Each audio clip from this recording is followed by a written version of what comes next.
ITI technical master channel पर एक बार पुनः मैं आप सभी का स्वागत करता हूं। आज के वीडियो में हम लोग स्क्रू थ्रेड की चर्चा करेंगे। स्क्रू थ्रेड अर्थात जो किसी बोल्ट के ऊपर गुना कटा हुआ आप लोग देखे होंगे, नट बोल्ट जहां पे हम लोग किसी भी असेंबली में टाइट करते हैं, कोई पार्ट्स को फिट करते हैं, तो नट बोल्ट के ऊपर जो घुमावदार झिर्री कटी होती है उसको गुना कहते हैं। तो उसके बारे में हम लोग जानेंगे, समझेंगे। इसके अंदर कई सारे टेक्निकल टर्म्स होते हैं जो कि अक्सर एग्जाम में पूछे जाते हैं, आपको जानना आवश्यक है। टेक्निकल फील्ड में इससे कई तरह के महत्वपूर्ण सवाल उठते हैं। कुछ स्टूडेंट के द्वारा, कुछ सब्सक्राइबर के द्वारा रिक्वेस्ट किया गया कि सर पिच और लीड के बारे में अंतर बताइए, तो इस टॉपिक के अंदर वो हम लोग कवर करेंगे, जानेंगे, समझेंगे। तो सबसे पहले स्क्रू थ्रेड होता क्या है। थ्रेड को हम लोग हिंदी में चूड़ी कहते हैं, बोलचाल में गुना भी बोलते हैं हम लोग, ठीक है। तो यह एक अगर डिफाइन किया जाए इसको, तो किसी भी गोलाकार रॉड के ऊपर, किसी भी गोल जॉब के ऊपर, रॉड के ऊपर जो घुमावदार झिर्री कटी हुई होती है उसको हम लोग थ्रेड कहते हैं। एग्जाम्पल के लिए हम लोग चित्र की सहायता से समझते हैं। अगर यह हमारा बोल्ट है तो इसके ऊपर देखे होंगे इस तरह की झिर्री कटी हुई रहती है, इस तरह की झिर्री कटी हुई रहेगी, जिसको हम लोग गुना कहते हैं। इसको हम लोग कहते हैं थ्रेड अर्थात चूड़ी। इसको हम लोग हिंदी में चूड़ी कहते हैं, समझे। तो चूड़ी कितने प्रकार का होता है, सबसे पहले इसका प्रकार जानेंगे। तो इसके बनावट के अनुसार अगर इसका प्रकार का चर्चा करें तो थ्रेड 3 प्रकार का होता है, ठीक है। पहला होता है राइटवर्ड थ्रेड, राइटवर्ड। दूसरा होता है लेफ्टवर्ड थ्रेड, और तीसरा होता है थर्ड वन, जिसको हम लोग कहते हैं टेपर थ्रेड,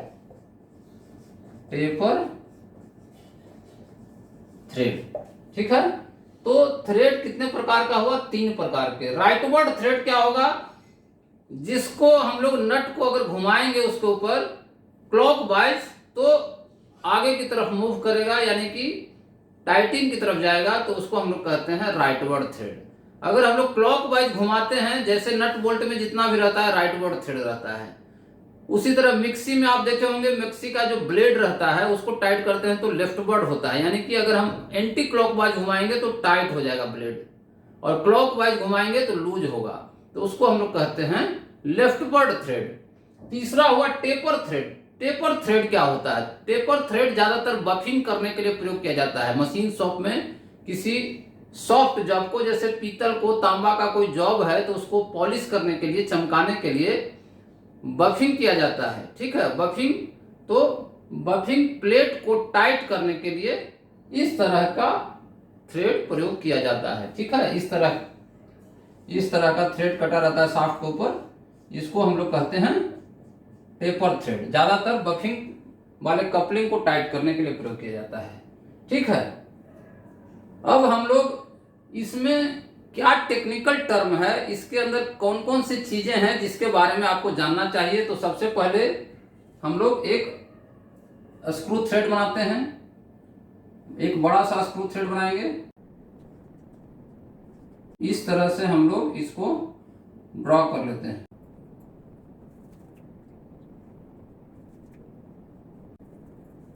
इस तरह के ऑब्जेक्ट को, इस तरह के ड्राइंग को हम लोग कहते हैं थ्रेड। जैसा कि आपको डिफिनीशन में बताया गया, थ्रेड यानी कि किसी गोल जॉब पर, अगर यह गोल जॉब है तो इसके ऊपर हम लोग यहाँ पे काटेंगे तो इसको हम लोग कहते हैं थ्रेड, ठीक है। तो कंजिक्यूटिव यानी कि लगातार एक जैसे, एक झुकाव, एक हेलिक्स पे, एक कोन पे इसको हम लोग काटते हैं। इसके बहुत सारे फायदे हैं, जैसे टाइटिंग करते समय या पावर ट्रांसमिशन के लिए या मेजरमेंट करने के लिए कई तरह का उपयोग टेक्निकल में, इंजीनियरिंग में लिया जाता है। यह जो आप देख रहे हैं इसमें एक गोल शाफ्ट, गोल रॉड है। इस रॉड के ऊपर एक घुमावदार झिर्री कटा हुआ है जिसको हम लोग थ्रेड कहते हैं, गुना कहते हैं, जो कि मैंने पूर्व में बताया। तो इसमें कई तरह के टेक्निकल टर्म्स हैं जिसको आपको जानना है, जैसे कि ये जो बाहरी डायमीटर है, ये वाला डायमीटर या थ्रेड के ऊपर जो क्रिस्ट है, क्रिस्ट और क्रिस्ट, तो ऊपर वाले भाग में जो डायमीटर है उसको हम लोग कहते हैं मेजर डाया। मेजर डाया, इसको हिंदी में कहेंगे तो बड़ा व्यास होता है, बड़ा व्यास, स्क्रू थ्रेड का बड़ा व्यास। अब माइनर डाया क्या होगा? मेजर डाया हो गया बाहरी, माइनर डाया क्या होगा? तो यहाँ पे जो रूट दिख रहा है, यानी कि जो गहराई है, चूड़ी की जो गहराई है और इधर से जो गहराई है, उसके लंबवत जो भी है डायमीटर, उसको कहते हैं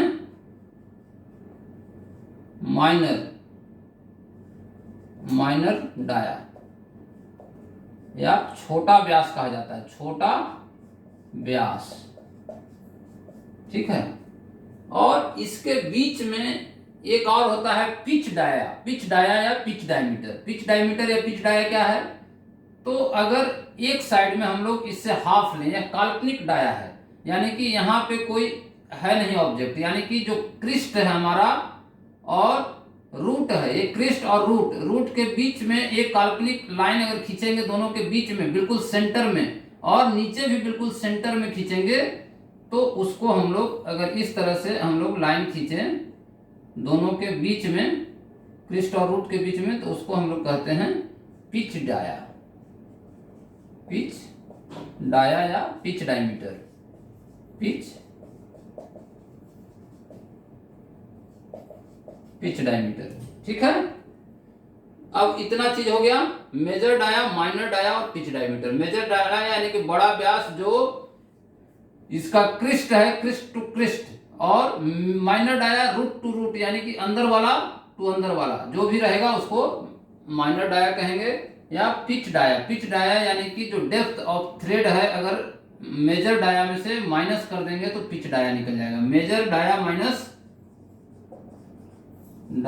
माइनस डेप्थ ऑफ थ्रेड का जो गहराई है, एक साइड का जो गहराई है, depth of thread in one side. ठीक है, समझ गए होंगे पिच डाया क्या है?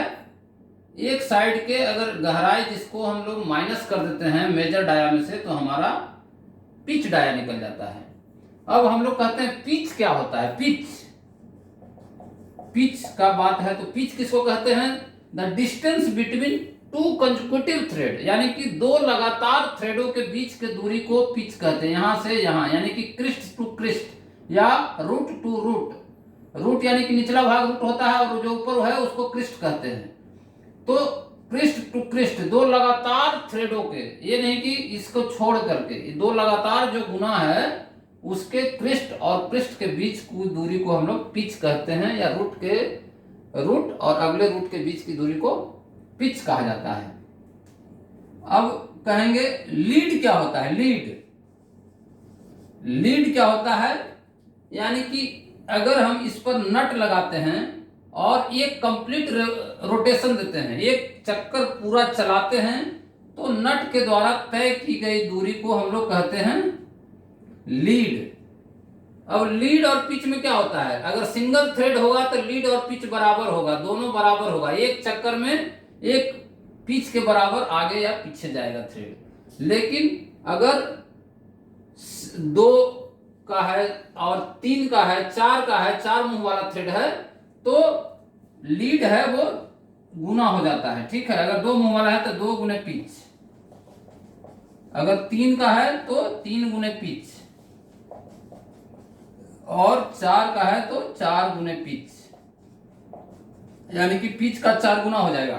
तो लीड एकदम मोटा मोटी समझिए कि एक कंप्लीट चक्कर में, अगर इसके अंदर थ्रेड कटा हुआ है तो एक कंप्लीट चक्कर लगाते हैं तो ये शाफ्ट कुछ आगे बढ़ेगा, तो जितना आगे बढ़ेगा 360 डिग्री घूमने के बाद उसको हम लोग कहते हैं लीड। अब हम लोग रूट की बात करते हैं। रूट क्या होता है? तो ये जो भाग दिख रहा है ऊपर से, इसको जो अंदर की तरफ है, जो अंदर की तरफ मिल रहा है दोनों, उसको कहते हैं रूट। और जो ऊपर में है, जो फ्लांक है, ये जो ऊपर में जाके मिला है, उसको कहते हैं क्रिस्ट। याद रखिएगा, अंदर वाले को रूट और ऊपर वाले को क्रिस्ट। ओके, तो क्रिस्ट हो गया, रूट हो गया। अब हम लोग डेप्थ ऑफ थ्रेड क्या कहेंगे? डेप्थ थ्रेड की गहराई इसको कहते हैं। जितना थ्रेड गहरा है ऊपर से, उसको हम लोग कहते हैं डेप्थ ऑफ थ्रेड। इसको हम लोग कहते हैं डेप्थ ऑफ थ्रेड। इसके अलावा टीपीआई होता है। टीपीआई के बारे में भी जाना जाता है। टीपीआई यानी कि थ्रेड पर इंच। 1 इंच में जितना गुना होगा, जितना चूड़ी होगा, उसको हम लोग टीपीआई के नाम से जाते हैं। 1 इंच में थ्रेडों की संख्या को टीपीआई कहा जाता है। ठीक है, तो टीपीआई के बारे में जान गए हम लोग। अब एक इंपॉर्टेंट चीज है, हेलिक्स एंगल क्या होता है? Helix angle. हेलिक्स एंगल यानी कि झुकाव का कोण। इसको हम लोग हिंदी में क्या कहते हैं? झुकाव का कोण। झुकाव का क्या कोण क्या होगा? झुकाव के ऊपर ही लीड डिपेंड करता है, कितना आगे बढ़ेगा वो भी डिपेंड करता है। ठीक है, और तो झुकाव के कोण अगर केंद्रीय रेखा से देखेंगे, अगर इस तरह की थोड़ा झुकाव रहता है, ऐसे अगर ये लाइन मारेंगे तो कुछ झुकाव का कोण बनेगा। तो ये झुकाव के कोण को हम लोग कहते हैं हेलिक्स एंगल। हेलिक्स एंगल को हम लोग एक फॉर्मूला के द्वारा भी व्यक्त कर सकते हैं। हेलिक्स एंगल इक्वल टू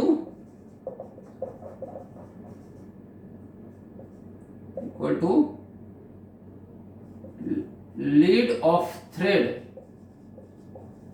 यानी थ्रेड का लीड कितना आगे बढ़ा बटा पाई गुने पिच।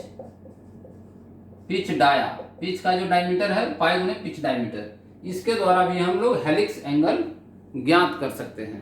तो इस तरह से स्क्रू थ्रेड से संबंधित जितना भी टेक्निकल टर्म था, जो भी इंपॉर्टेंट था, मैंने आपको इसमें समझाने की कोशिश किया। अगर आपको यह वीडियो अच्छा लगा हो तो इसे लाइक करें और दोस्तों के बीच शेयर करें।